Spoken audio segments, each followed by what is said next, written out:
ঝাল করবো। লোটে মাছগুলো ধুয়ে পরিষ্কার করে রেখেছি, কেটে পেঁয়াজ কেটে রেখেছি, এই যে টমেটো রেখেছি। এতে আছে আদা, রসুন, পেঁয়াজ, লঙ্কা, ধনে, জিরে, গোলমরিচ। এটা কেটে নেব। এবার কড়াইয়ে তেল দিচ্ছি।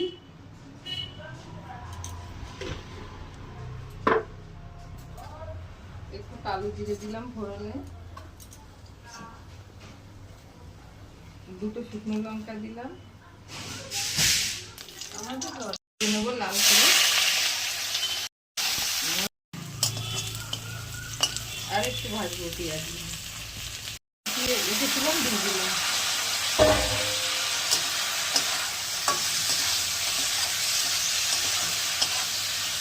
মশলাটাও দিয়ে দেবো, এবার ভালো করে কষিয়ে নেব। লবণ দিলাম, দিলাম দিলাম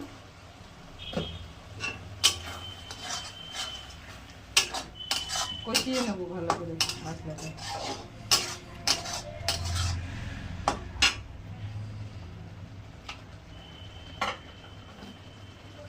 লবণ হলো, মাছগুলো দিয়ে দেবো,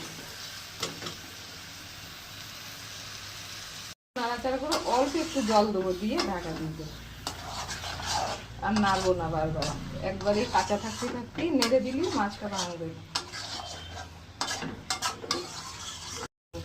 জল দেবো না, ঢাকা দিয়ে দেবো,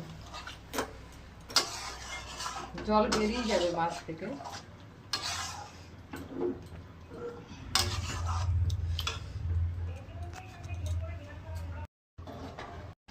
আস্তে আস্তে তলাটা যাতে লেগে না যায়, এরকম করে তলায় নেড়ে দিতে হবে।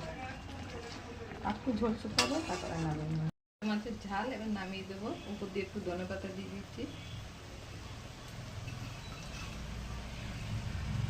সব ঢেকে গেল ঝাল।